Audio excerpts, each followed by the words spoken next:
Dari Bandara Internasional Ottawa McDonald Cartier, Prabowo beserta rombongan segera menuju Bandara Schiphol, Belanda untuk melakukan kunjungan kenegaraan. Sejumlah delegasi melepas keberangkatan Presiden Prabowo Subianto, diantaranya Dubes RI untuk Kanada, Mushin Shihab, dan Dubes Kanada untuk RI, Jess Danton. Dalam kunjungannya ke Belanda nanti, Prabowo akan bertemu langsung dengan Raja Willem Alexander guna membahas hubungan bilateral kedua negara. Pemirsa, sebelumnya di Kanada, Prabowo melakukan dua pertemuan penting yang menandai babak baru dalam penguatan hubungan kedua negara.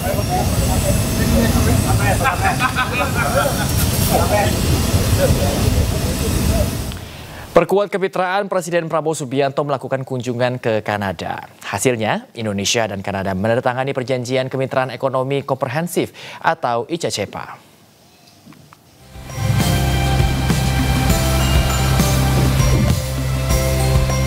Presiden Prabowo Subianto memulai kunjungan resminya ke Kanada dengan bertemu Gubernur Jenderal Mary Simon di Rideau Hall, Ottawa.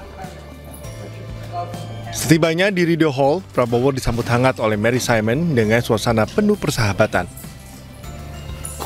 Dalam pertemuan ini, keduanya membahas kesamaan visi dan misi untuk mendorong pembangunan berkelanjutan dan memastikan kesejahteraan masyarakat secara inklusif, serta menegaskan semakin eratnya hubungan kedua negara.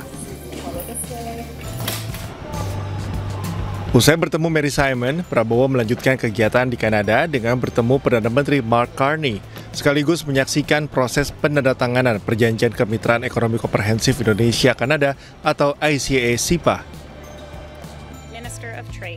Penandatanganan ICA-SIPA dilakukan oleh Menteri Perdagangan RI Budi Santoso dan Menteri Perdagangan Kanada Maninder Sidhu. Dengan perjanjian ini, Kanada berkomitmen menghapus 90,5% tarif impornya terhadap barang dari Indonesia, sementara Indonesia memberikan liberasi terhadap 85,8% pos tarif. I think this will be a historic moment. It will prove to be a significant milestone. And as you mentioned, we worked very hard, sir. We studied 9,000 pages of agreement. They're over there. That's right. Yes. They're up all night. So, I mean, but anyway, we are here to witness and sign this great agreement. So I'm very proud, I'm very lucky to be the Indonesian president who brings this back to Indonesia. Colleagues, friends, this is the right deal at the right time with the right partner. This is our largest export market, Canada's largest export market in Southeast Asia. Implementasi ICA-SIPA juga memberikan kepastian hukum yang lebih baik bagi dunia usaha, termasuk transparansi regulasi, perlindungan investasi, serta komitmen dalam pemberdayaan UMKM.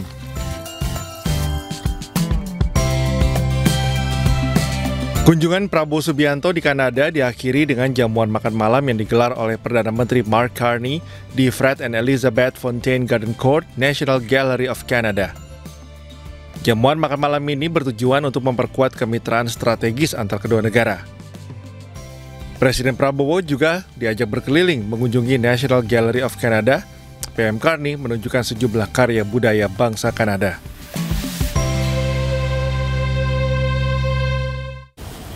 Pemirsa, salam lintas agama yang disampaikan Presiden Prabowo Subianto pada penutup pidatonya di sidang Majelis Umum PBB ke-80 mengundang perhatian media asing. Media asing menilai salam tersebut mengundang pesan simbolik. Thank you. Wassalamualaikum warahmatullahi wabarakatuh.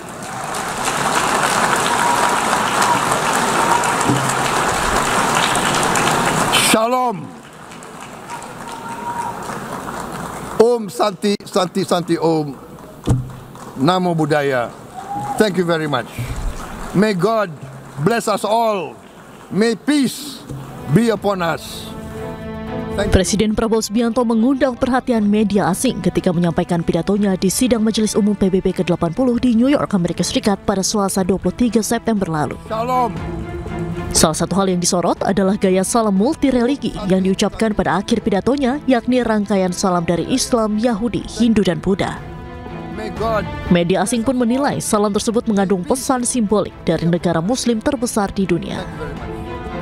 Media India The Daily Jagran menyoroti salam Om Shanti Shanti Om yang biasa digunakan umat Hindu dan mengajak semua agama hidup rukun. Sementara itu, Times of India menyoroti sisi sekuler dari salam Prabowo. Media tersebut menilai salam multireligi yang disampaikan oleh Prabowo menunjukkan upaya Prabowo menghadirkan semua agama besar dalam satu pesan perdamaian khususnya di forum diplomasi internasional. Media News 18 dari India juga menyoroti gaya salam Prabowo yang unik sebagai simbol dunia ideal yang ia impikan, yakni perdamaian tanpa kebencian dan tanpa kecurigaan. Sementara itu, media Times of Israel juga menyoroti salam pluralisme Prabowo. Media tersebut menilai kata shalom jarang diucapkan pemimpin negara muslim terutama di forum internasional. DPR RI menyatakan Kementerian BUMN dalam waktu dekat akan berubah namanya menjadi Badan Penyelenggara Badan Usaha Milik Negara atau BPBUMN. Perubahan ini pun sedang dibahas dan akan dirampungkan dalam revisi Undang-Undang BUMN sebelum masa reses.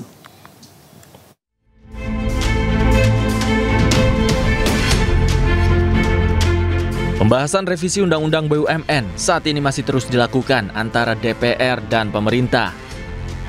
Salah satu poin pembahasannya terkait perubahan status Kementerian BUMN menjadi badan. Wakil Ketua DPR RI Sufmi Dasko Ahmad mengatakan, nama dan fungsi dari Kementerian BUMN pun akan berubah menjadi Badan Penyelenggara BUMN. Hal ini didasari karena tata kelola BUMN sudah seluruhnya di bawah Danantara.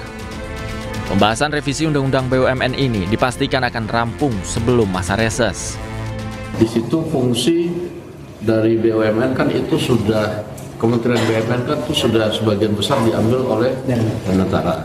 Nah, sehingga tinggal fungsinya dari Kementerian BUMN itu adalah regulator, pemegang saham syariah, dan menyetujui RPP. Nah, sehingga dengan pertimbangan-pertimbangan itu ada kemudian keinginan untuk menurunkan status dari kementerian menjadi badan penyelenggara badan usaha milik negara, badan penyelenggara BUMN. Sebelumnya, isu menurunkan status Kementerian BUMN menjadi badan ini telah diutarakan pemerintah dan akan dibahas melalui revisi Undang-Undang Nomor 19 Tahun 2023. Hal ini karena fungsi operasional Kementerian BUMN telah banyak dikerjakan oleh Danantara. Dari Jakarta, Riki Anwar di iNews melaporkan. Pemirsa, kepastian perlindungan korban kecelakaan lalu lintas jadi sorotan DPR. Komisi 11 menekankan status hukum penyelenggara asuransi sosial harus diperkuat.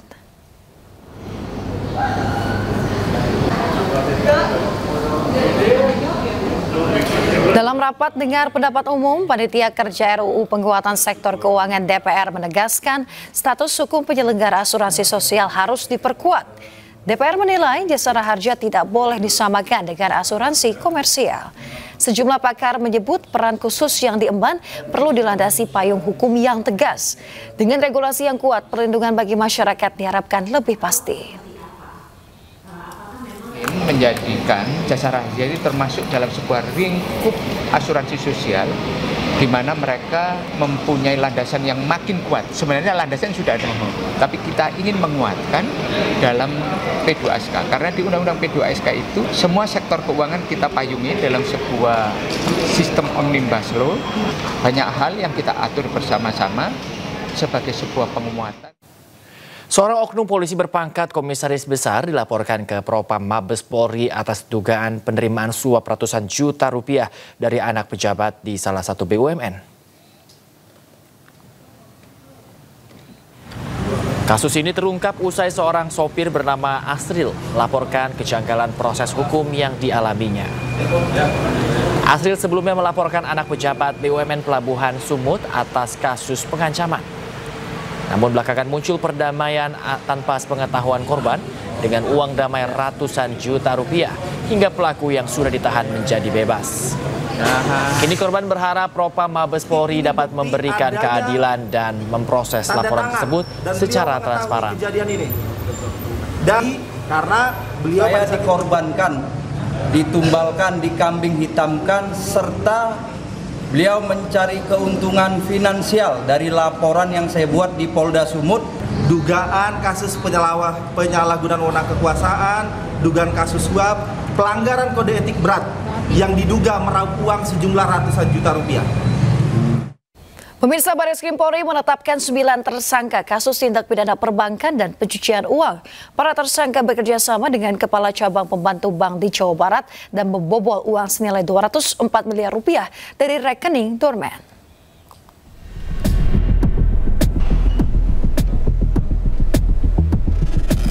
Direktorat Tindak Pidana Ekonomi Khusus Barreskrim Polri membongkar kasus pembobolan rekening dorman senilai 204 miliar rupiah.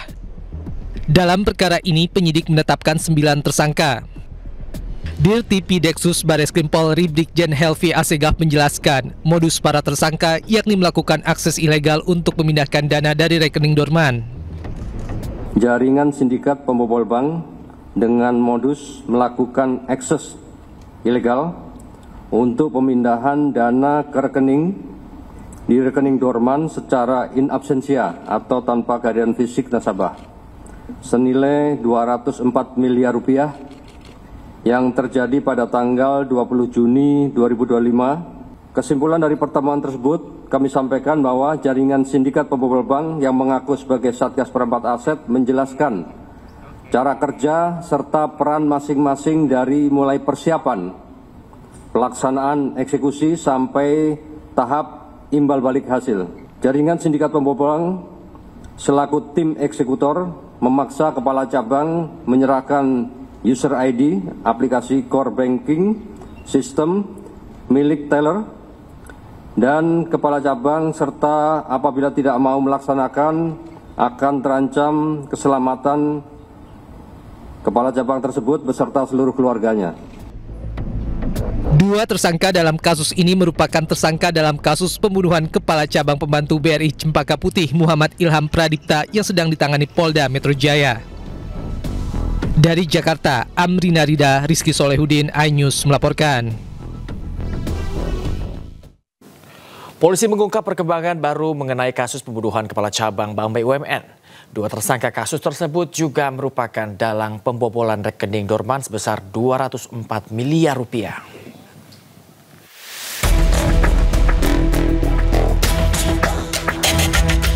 Polisi telah mengungkap motif dibalik penculikan yang berujung pembunuhan terhadap Kepala Cabang BRI Cempaka Putih Muhammad Ilham Pradipta.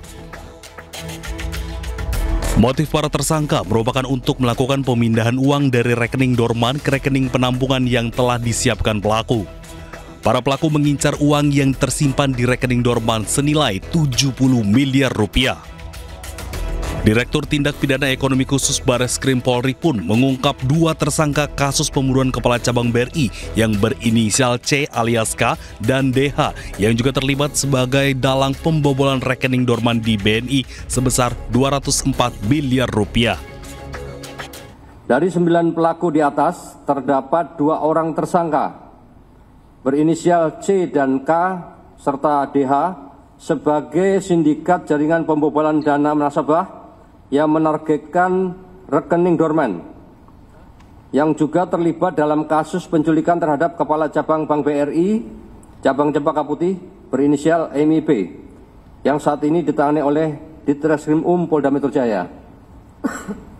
Dengan modus operandi, para pelaku merupakan jaringan sindikat pembobol bank yang menargetkan pemindahan dana yang ada di dalam rekening dorman di luar jam operasional bank.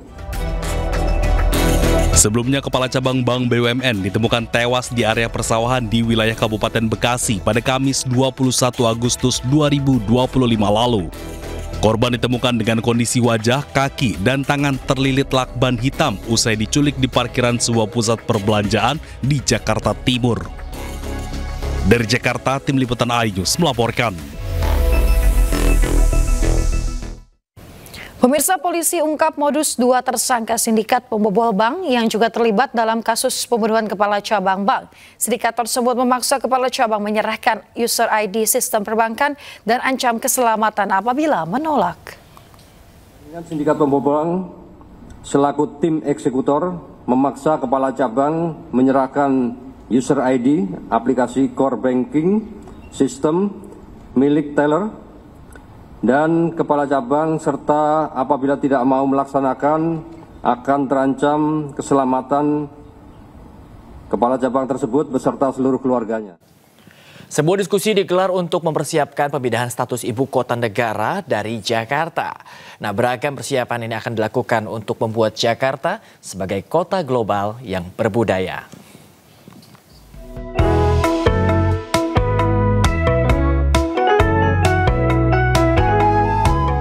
Badan Musyawarah atau Bamus Betawi mengajak warga Jakarta untuk bersiap menghadapi era baru pasca status ibu kota negara tidak disandang lagi oleh Jakarta dan tampil sebagai kota global dan berbudaya. Dihadiri oleh 100 orang perwakilan dari Ormas Betawi, diskusi ini membahas mengenai transformasi Jakarta dari ibu kota negara menuju kota global dan berbudaya. Bagaimanapun juga, walaupun Jakarta itu udah ibu kota nanti, umpamanya gitu, tetap Jakarta punya kita, Betawi. Kita kembangkan kebudayaannya, pelestariannya, kita majukan, perdanya kita hidupkan menjadi pergub. Nah, itulah bagi masyarakat Betawi akan bisa mengembangkan kemajuan tentang kebudayaan Betawinya. Dalam diskusi ini ditekankan tidak ada perubahan yang signifikan atas hilangnya status ibu kota pada Jakarta. Pemerintah akan fokus dalam peningkatan IPK yang berdampak pada kesejahteraan warga Jakarta, khususnya masyarakat Betawi. 7 dimensi IPK menjadi perhatian pemerintah termasuk pendidikan, ekonomi budaya, ketahanan sosial budaya, warisan budaya, ekspresi budaya, budaya literasi, serta kesetaraan gender. Kalau dari perspektif perencanaan daerah sebenarnya tidak ada hal ketakutannya begitu. Yang menjadi perhatian kami adalah perencanaan atau strategi perencanaan untuk peningkatan IPK yang berdampak pada pembangunan atau peningkatan kesejahteraan warga Jakarta, khususnya masyarakat Betawi. Sejumlah strategi akan dilakukan untuk mempersiapkan Jakarta sebagai kota global, termasuk meningkatkan pengalaman budaya di Jakarta untuk terus melestarikan warisan kota yang dikenal sebagai melting pot ini. Bamus Betawi berharap diskusi ini dapat menjadi corong untuk mensosialisasikan transformasi Jakarta menjadi kota global yang berbudaya. 5 abadnya. Dari Jakarta, Stephen Patidama, iNews melaporkan. Masih 1, 2, 3.